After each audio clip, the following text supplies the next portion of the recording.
Donc là, c'est l'analyse bivariée qu'on veut expliquer entre les variables niveau d'activité et sexe. Ça? Alors, on se positionne dans la première cellule du tableau.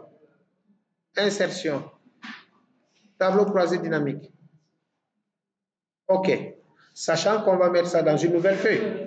Donc, on ne s'occupe pas de feuille, oui. OK. C'est juste le principe du tableau croisé dynamique.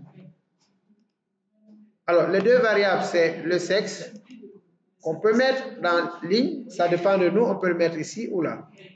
On peut changer après si on veut voir une bonne disposition. Et la deuxième variable, c'est le niveau d'activité qu'on va rechercher dans la liste. Et on la placera sur colonne. Et nous regardons progressivement comment le tableau est dessiné. Il nous reste les valeurs. Monsieur Simon, vous suivez? Oui. Pour les valeurs, on peut prendre soit le niveau d'activité, soit sexe. Parce qu'il va compter le nombre d'éléments. Donc, si nous choisissons le niveau d'activité qui est à côté, on le place dans sigma de valeur. Ici. Donc, vous avez 3 cases qui sont intéressées par l'analyse bivariée. Et nous voyons ici le tableau dessiné. C'est les mises en forme qui restent centrées.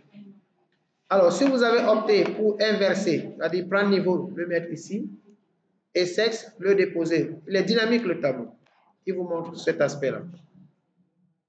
Donc, le tableau change en fonction de la disposition, mais vous aurez toujours les 18 repartis entre masculin et féminin. Je fais les mises en forme pour qu'on voit.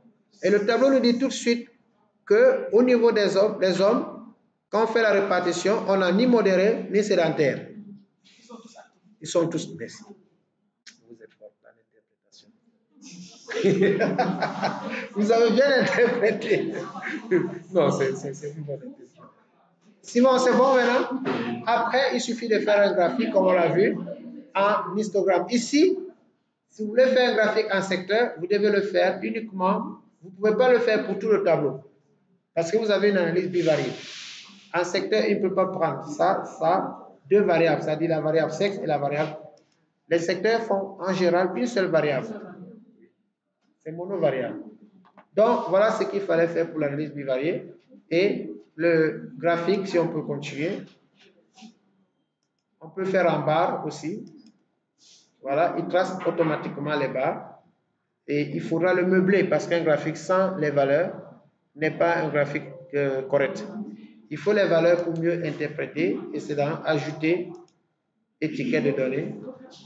Et là aussi, sur l'autre élément, comme les hommes sont tous actifs, vous voyez, ajouter étiquette de données, ils sont 6.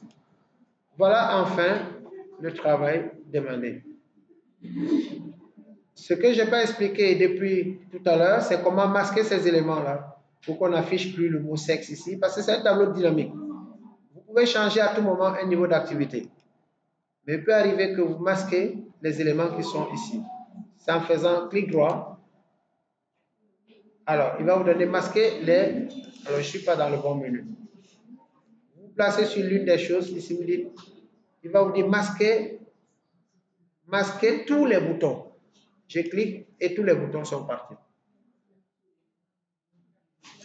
Je n'ai pas expliqué ça tout à l'heure, mais je termine par ça. Donc, vous pouvez masquer les boutons qui sont là. Ils sont là juste pour rendre le tableau dynamique. C'est-à-dire, niveau d'activité, si je clique, je peux juste prendre, j'enlève les actifs, modérés et sédentaires qui fassent la comparaison.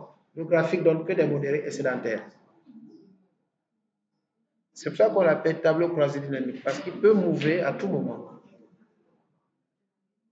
Voilà, ce serait tout pour aujourd'hui. Je vous remercie. Il est l'heure du déjeuner.